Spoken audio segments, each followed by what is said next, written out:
Hey there, finance friends. Welcome back to the channel. Today I'm going to share something that might completely change how you think about your money decisions. It's called the $1,000 rule, and it's something most financial advisors keep to themselves because, well, it might put some of them out of business. Have you ever wondered why some people seem to build wealth effortlessly while others struggle paycheck to paycheck despite making good money? The difference often comes down to one simple principle that the wealthy understand and apply consistently. The $1,000 rule is deceptively simple, yet incredibly powerful. For any purchase over 1,000, you must wait 1 day for every $100 you're about to spend. So for a $1,000 purchase, you wait 10 days. For 2,000, that's 20 days, and so on.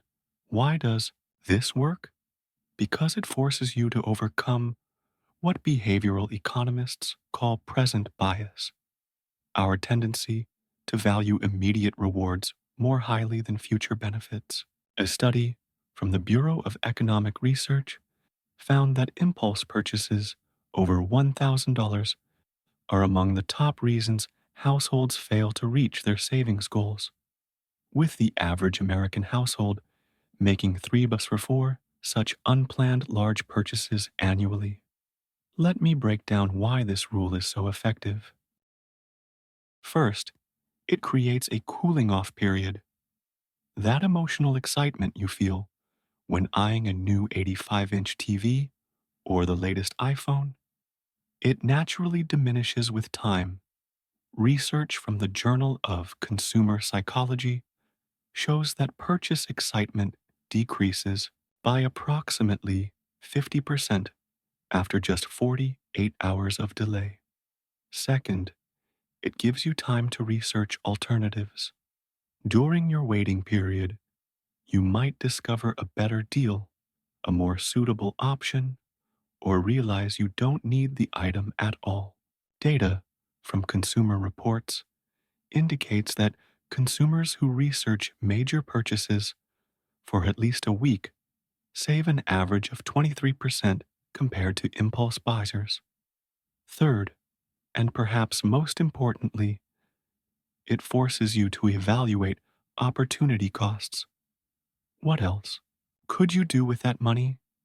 If you invested $1,000, instead of spending it at an 8% average annual return, it would grow to approximately 4,660 over 20 years. That's the power of compound interest that Warren Buffett calls the eighth wonder of the world.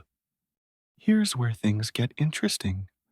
The $1,000 rule isn't just about saying no to purchases. It's about making intentional yes decisions.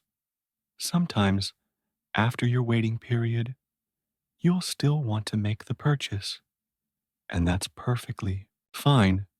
The key difference is that you're now making a calculated decision rather than an emotional one. Let me give you a real-world example. Last year, I was absolutely convinced I needed to upgrade my perfectly functional 3-year-old laptop for $2,200.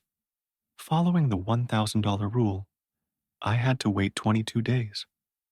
By day 10, I realized what I actually needed was just to clean up my hard drive and add some RAM, a $200 solution.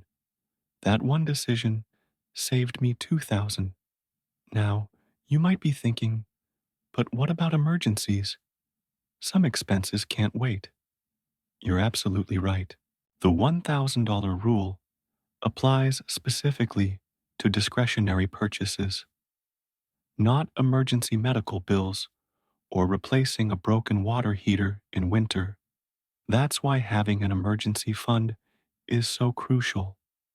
It allows you to handle true emergencies without breaking this wealth building rule. According to a TD Ameritrade study, households that implement a mandatory waiting period for large purchases save an average of about $400 more per year than those who don't. That extra saved and invested money can mean retiring years earlier or with substantially more wealth. Here's how to implement the $1,000 rule in your life. Create a big purchase list on your phone. When you want something over 1,000, add it to the list with today's date and the date when your waiting period will end. During the waiting period, research alternatives, look for better deals, and most importantly, reflect on whether this purchase aligns with your long-term financial goals. Set up automatic transfers to your investment accounts. This creates a positive financial habit that runs parallel to your new spending discipline. Share the rule with your household. When everyone is on board, it becomes much easier to maintain financial discipline. Financial advisors often don't share this rule because it's almost too simple. There's no complex investment strategy to explain, no financial product to sell. It's just behavioral discipline that anyone can implement immediately. The wealthiest people I know all practice some version of this rule. They understand that sustainable wealth building isn't about making more money, it's about making better decisions with the money you already have. So, here's my challenge to you. Try the $1,000 rule for your next 3 major purchases. Track what happens, and I guarantee you'll be surprised by how differently you feel about spending money. If you found this helpful, hit that subscribe button and notification bell so you don't miss out on more financial insights that the industry doesn't want you to know. Drop a comment below sharing your experience with impulse purchases or if you have questions about implementing this rule. Until next time, remember, building wealth isn't about complex strategies. It's about simple rules consistently applied. See you in the next video.